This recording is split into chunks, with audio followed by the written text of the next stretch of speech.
Donald Trump and his team, not so much the gentleman himself, the Trumpian economic team, people like Scott Bessent and Stephen Miran and Katz and others, they are attempting to blow up the monetary system as it is and the trading system in the same way that Richard Nixon blew it up in 1971. That was the Nixon shock. Now they are trying to implement the Trump shock. Now, whether they will succeed or not is another business, but they have a very clear plan, which is very destabilizing for the rest of the world. But for them, it's essential for maintaining American hegemony. The major difference between 1971, Richard Nixon, the Nixon shock, and today, the Trump shock, is China. Back then, there was no China. Now China is a gigantic superpower, a country that has managed to create interconnections with the rest of the global south, and not only the global south, Europe as well.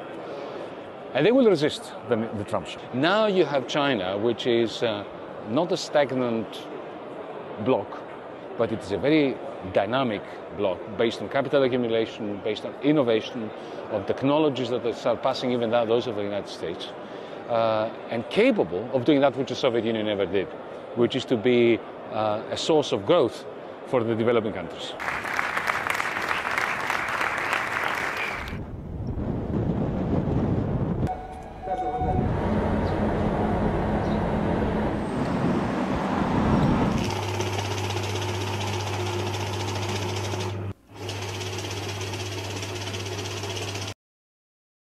Multilateral cooperation is being replaced by zero-sum thinking and bilateral power plays.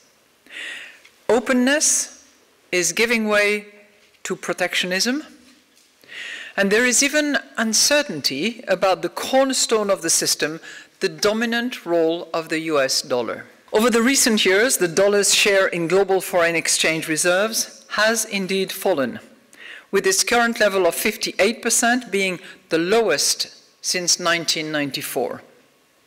In parallel, central banks have been accumulating gold at a record pace.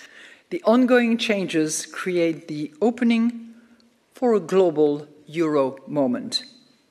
And this is a prime opportunity for Europe to take greater control of its own destiny. But let's not fool ourselves.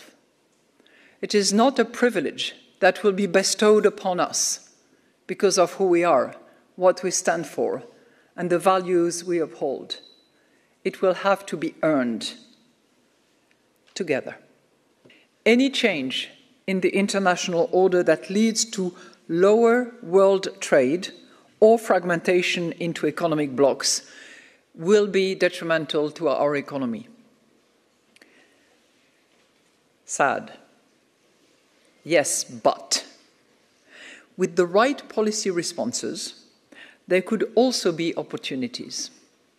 The changing landscape could open the door for the euro to play a greater international role. Europe can press home this advantage by continuing to forge new trade agreements, and we should make clear that we support a win-win approach to trade, ensuring that we are the most attractive partner to make deals with. We can do deals too. Sorry. Look, I'm not going to pretend that we are what we are not. A central bank is a central bank is a central bank, just like a rose is a rose is a rose. And there is only so much that we can do, and there is only so much that the treaty has assigned to us. But I believe that by delivering on our treaty obligations, complying with the rules, doing the best we can in order to deliver price stability is our contribution to a more stable, more predictable, more acceptable world. And we will continue to do that, believe me.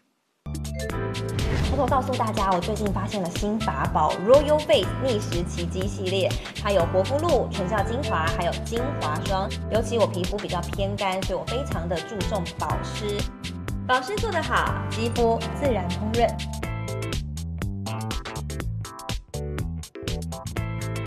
提亮肤色更年轻，抚平皱纹超有感，而且气色变好。用心保养，每天都更美丽。